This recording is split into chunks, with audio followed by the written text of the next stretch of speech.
गुरुजी, आज के इस अंक में हम बात करने जा रहे हैं बच्चे और बड़ों सभी के बारे में बात करेंगे। कुछ चीज़ें ऐसी होती हैं जो पौष्टिक आहार पूरा पूरा देती हैं, जैसे दूध। लेकिन कुछ लोगों के साथ ऐसी समस्या होती है कि दूध पीते ही वो दूध उगल देते हैं, यानी शरीर के अंदर जाता ही वो एकदम से बाहर आ जाता है, चाहे वो बच्चा हो या बड़ा हो। तो आखिर ये जो एक समस्या है, ये विशेष तौर पर अगर इस तरीके की दिक्कत है तो क्या दूध में कमी होती है या शरीर में कमी होती है? ये शरीर में कमी होती है। जिसका लीवर जिस चीज़ को नहीं पचाता उसको उल्टा फेंक देता है जी। आप दूध पीते बच्चे के साथ यदि ऐसी स्थिति आ जाए तो माँ को चाहिए कि 4 बूंद शहद की लेके 2 बूंद अदरक के रस की उसमें मिला दें। फिर ये बच्चे को चटाएं। चटाने के 10 मिनट के बाद वो अपनी एक छाती को पहले पानी से धो ले, उसमें मैल ना हो, पसीना ना हो, कपड़े से साफ करके दूध पिलाएं। फिर दूसरी छाती को पिलाने के लिए फिर 4 बूंद शहद 2 बूंद अदरक का रस मिला के बच्चे को चटा दें। फिर उसके 5 मिनट बाद बच्चे को दूसरी छाती का दूध पिलाएं। तो बच्चे का दूध पलटना बंद हो जाएगा। जब भी दूध पिलाना तो इसी क्रिया से पिलाएं। यदि बच्चे को छाती का दूध नहीं पिलाते, ऊपर दूध पिलाते हैं,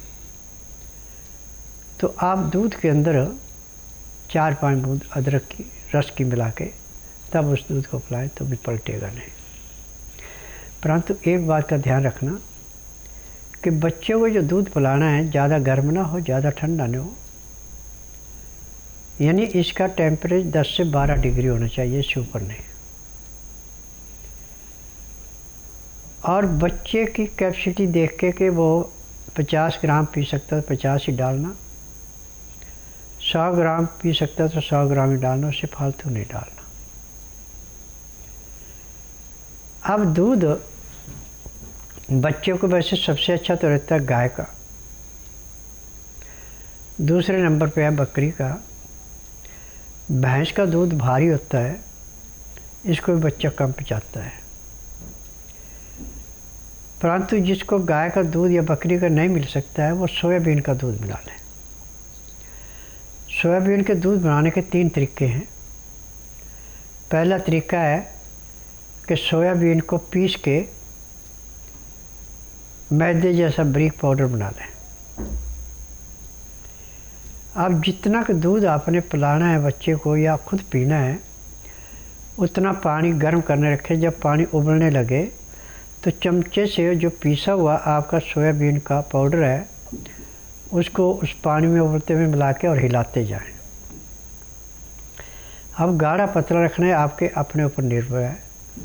जब उसमें भी अच्छी उबाली आ जाए तो फिर उसको बारीक जाली से छानने से छान लें, और जो इसका थोड़ा कचरा बचा है उसको आटे मिला के या अपनी सब्ज़ी में मिला के खा भी सकते हैं। अब ये दूध जो है आपका गाय के दूध के समान ही है। इस दूध में भी आप अदरक का रस मिला के बच्चे को पिला सकते हैं, बड़े को भी पिला सकते हैं। और बड़ा जो है, जो समझदार है, उसको चाहिए कि हर 2 घंटे बाद 1 चम्मच अदरक का 2 चम्मच शहद में मिला के 3 चम्मच को चाटने में कम से कम 10 से 15 मिनट का समय लगाएं। तो यदि इस ढंग से वो लेता है तो 3 दिन में उसका जो दूध का उल्टी करना है, भूख की कमी है, पेट साफ है, तो सब बीमारियां उसकी समाप्त हो जाएंगी।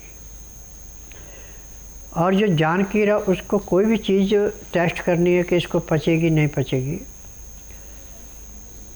तो समझदार है तो सूखी चीज़ है तो उसके हाथ में दे, वो बाएं हाथ में लेके ऐसे दिल पे रखेगा और अपना दाएं हाथ ऐसे सीधा कर देगा, उसको कहना सख्त रख, फिर आपने उसको प्रेशर देना।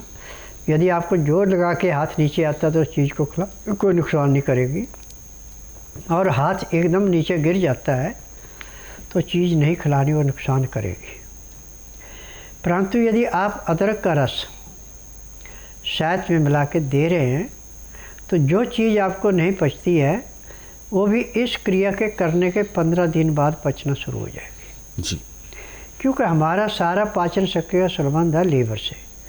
लीवर को तेज करने के लिए, इसकी पाचन शक्ति को बढ़ाने के लिए अदरक का रस और शहद एक किस्म का अमृत का काम करते हैं। परंतु अब इसके बाद एक ध्यान रखना, चाहे बच्चा, बूढ़ा, जवान है, कोई भी है जिसको दूध हाजम नहीं होता, दूध पीने का और खाने का फासला कम से कम 4 घंटे का होना चाहिए। यदि आपने अभी दूध पी लिया तो 4 घंटे बाद खाना खा सकते हैं। यदि अभी खाना खा लिया तो दूध 4 घंटे बाद पीना, क्योंकि नमक का और दूध का भी आपस में मेल नहीं है। यदि आप नमक के साथ दूध लेते हैं या नमक खा के ऊपर से दूध पीते हैं, दूध पी के ऊपर से नमक लेते हैं तो सफ़ेद दाग, कुष्ठ रोग होने का पूरा